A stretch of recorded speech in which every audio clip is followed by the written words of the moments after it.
As a whole ہوتی ہے اس کو ایک بہت بڑا نقصان پہنچے گا, وہ تباہ ہو جائے گی. تو یہ ساری آبجیکشنز ہیں, اور اس کی کیا وجہ ہے آبجیکشنز کی؟ مثلاً میں کیوں کہتا ہوں کہ جمہوریت پہ یہ اٹیک ہو رہا ہے, کیونکہ آپ آرٹیکل 63A کو امینڈ کرنے جا رہے ہیں, اور آپ آرٹیکل 63A کو اگر امینڈ کرتے ہیں تو وہ جو لوٹاازم تھا یا لوٹاکریسی تھی, جس کو آپ ہارس ٹریڈنگ کہتے ہیں, جس میں لوگ اپنی کسی فائدے کے لیے کوئی رشوت لے کے اپنا ضمیر بیچ کے اپنے ووٹس بیچ دیتے تھے, وہ واپس لانے کی کوشش کی جا رہی ہے. اسی طرح جو سویلین لوگ ہیں ان کو کہا گیا ہے کہ وہ ملٹری ٹرائل, ان کا ملٹری ٹرائل ہو سکتا ہے کئی مخصوص وجوہات کی وجہ سے. یہ ایک بنیادی حقوق کے خلاف ہے. پھر آرٹیکل 199 جس میں آئین کہتا ہے کہ ہائی کورٹ دیکھ سکتا ہے, ریٹ ایشو کر سکتا ہے, وہ دیکھ سکتا ہے کہ غلط کام تو نہیں ہو رہا, اس میں تبدیلی کی جا رہی ہے, اور ہائی کورٹس کی جو طاقت ہے اس کو کم کیا جا رہا ہے. پھر آپ کا جو ججز ہیں ان کی تعداد تو بڑھائی تھی, لیکن اب ایج بھی بڑھا رہے ہیں. ٹھیک ہے. پھر ایک آئینی عدالت بنا رہے ہیں, لیکن اس کا کیا پروسیس ہوگا, اپوائنٹمنٹ کا کیا پروسیجر ہوگا, اس کی ڈیٹیلز کیا ہیں, اس کا کوئی ذکر نہیں. یعنی واضح طور پر سامنے آنا چاہیے. اچھا, اب یہ ذرا ایک اور اہم معاملہ ہے, میں آپ سے یہ بھی جاننا چاہوں گا, یہ مخصوص نشستوں کے حوالے سے اب ایک اسپیکر نے بھی خط لکھا ہے نیشنل اسمبلی کے, اور ایک پنجاب اسمبلی کے اسپیکر نے بھی الیکشن کمیشن کو خط لکھ دیا ہے.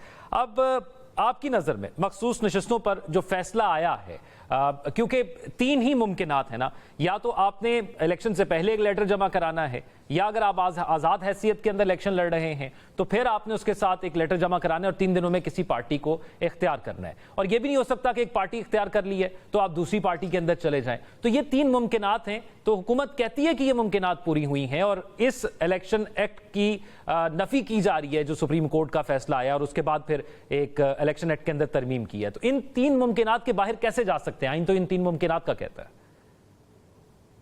دیکھیں, ایشو کو تھوڑا سمپلیفائی کرتے ہیں. آپ نے تو بڑا ڈیٹیل میں ایک وکیل کی طرح بتایا مختلف آپشنز, لیکن میں اس کو ذرا سمپلیفائی کرتا ہوں. ایشو یہ ہے کہ سپریم کورٹ آف پاکستان نے ایک قانون تھا الیکشن ایکٹ کا, اس کے تحت فیصلہ کر دیا, اور فیصلہ یہ کیا کہ جتنے لوگ ہیں پی ٹی آئی کے, جنہوں نے ٹکٹس پہ یا پی ٹی آئی کے پلیٹ فارم پہ یا پی ٹی آئی کی حمایت سے لڑا تھا کیس, ان کو آپ پی ٹی آئی کے اندر تصور کریں. اور اس کے بعد ایک کلیریفیکیشن آرڈر بھی آ گیا جس میں یہ واضح کر دیا کہ جو بھی لسٹ میں لوگ ہیں, جو 2 لسٹیں بنائی تھیں سپریم کورٹ نے, ان میں جتنے بھی لوگ ہیں وہ پی ٹی آئی کے سمجھے جائیں گے. یہ تو آ گیا سپریم کورٹ کا فیصلہ. اب یہ سپریم کورٹ کا جو فیصلہ ہے وہ آئین کے تحت الیکشن کمیشن پابند ہے کہ اس فیصلے پہ وہ منومن اس کو تسلیم کر کے امپلیمنٹ کرے. یہ ہے پوزیشن جو سپریم کورٹ اور آئین کی اور الیکشن کمیشن کی ہے. لیکن دوسری طرف ایک قانون پارلیمنٹ نے بنایا, اور اس قانون میں انہوں نے تبدیلی کی. انہوں نے کوشش کی اس قانون کے ذریعے کہ وہ جو سپریم کورٹ کا فیصلہ ہے وہ تبدیل ہو جائے, اور انہوں نے ایک نیا قانون بنایا.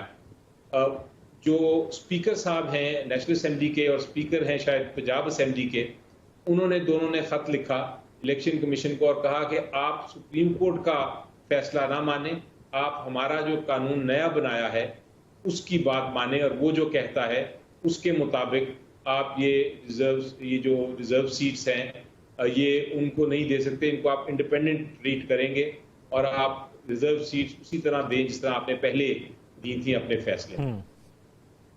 جو اسپیکر صاحب نے یہ کہا ہے, اور جو الیکشن کمیشن کا سامنے جو یہ لیٹر آیا ہے, یہ لیٹر کی اصل میں قانونی حیثیت نہیں ہے. یہ لیٹر نمبر 1 تو اسپیکر کے پاس ایسا کوئی اختیار نہیں کہ الیکشن کمیشن کو وہ ڈائریکٹ کر سکیں کہ آپ نے کیا قانون فالو کرنا ہے یا نہیں. آئین بھی ان کو یہ اجازت نہیں دیتا.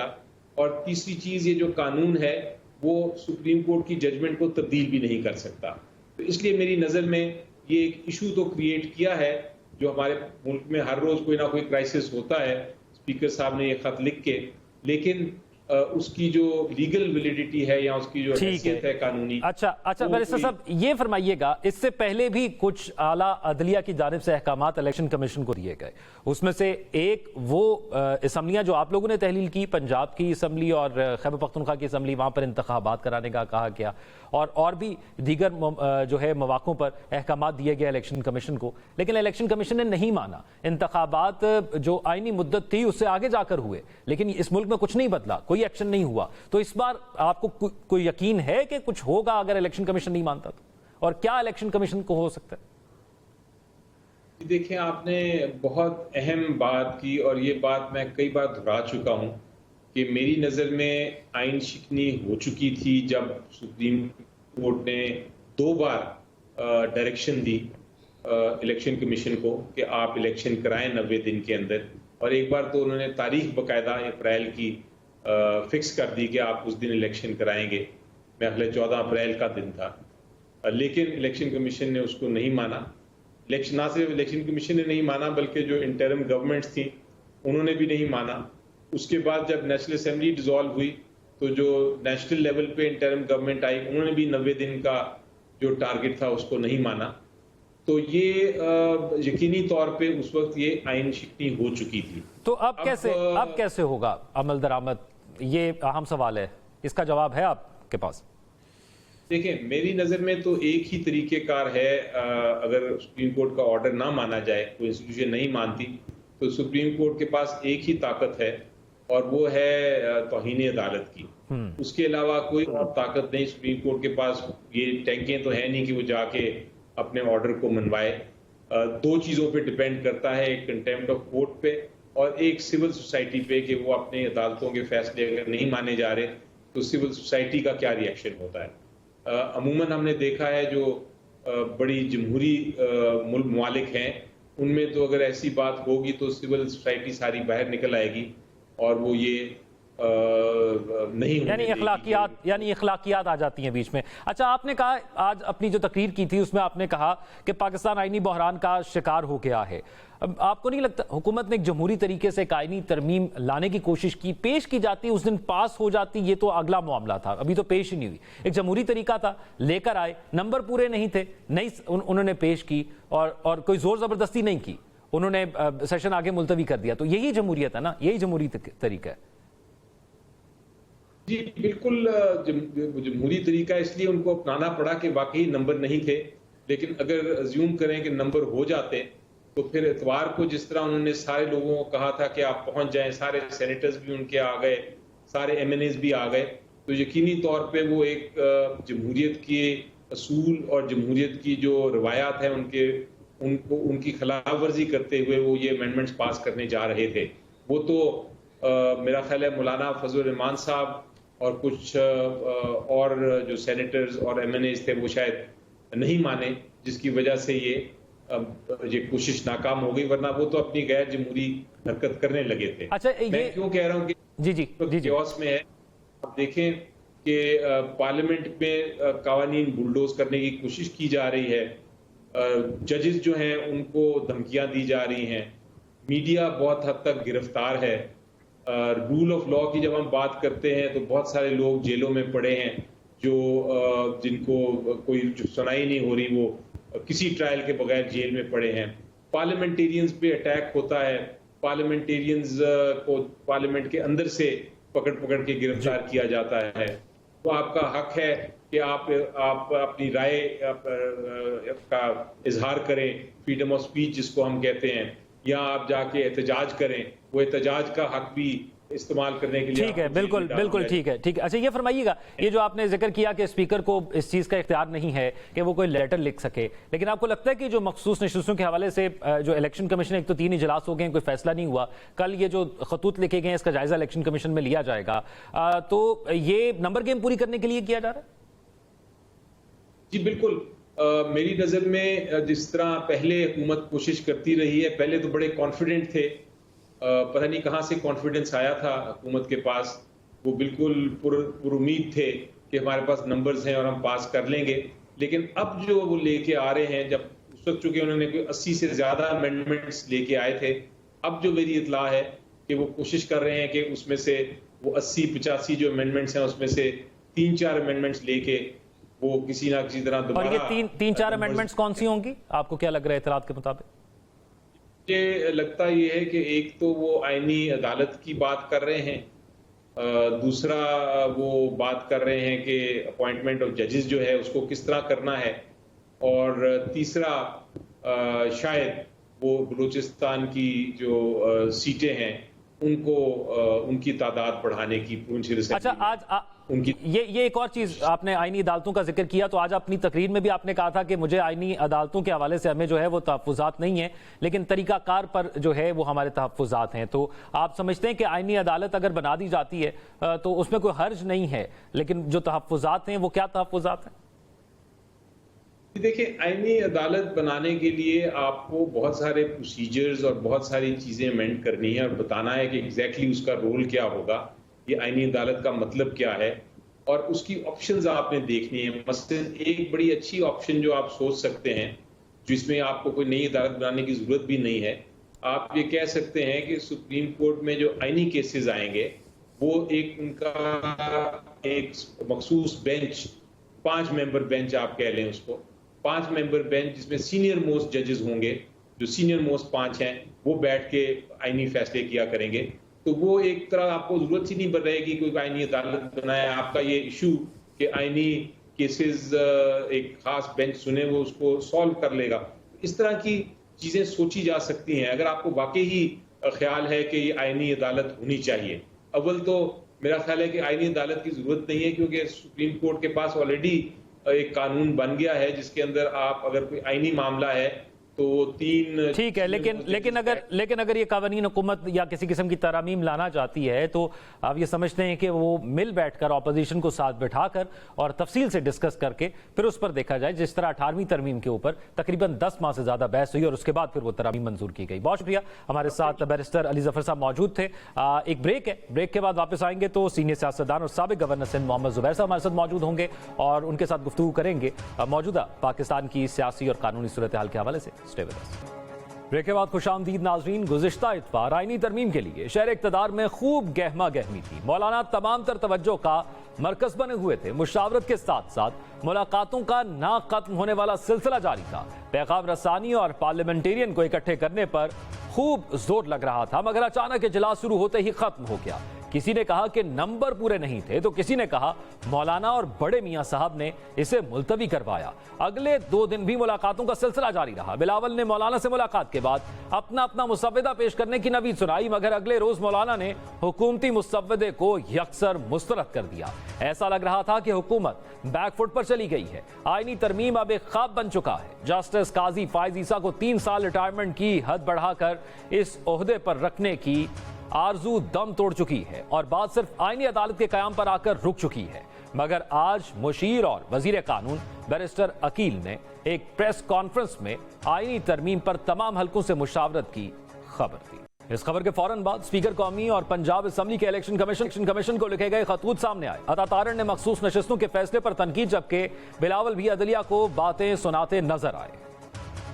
تو بھی زمانے میں کہتی تھی, میرے سامنے کہیں کہ اگر ججز نے سیاست کرنا ہے, مجھ سے بات کرنا ہے, جلسے جلوس نکالنے ہیں, تو پھر وہ ججز پارٹی بنائیں, باقاعدہ سیاست میں آئے اور مجھ سے رابطہ کرے, بات کرے.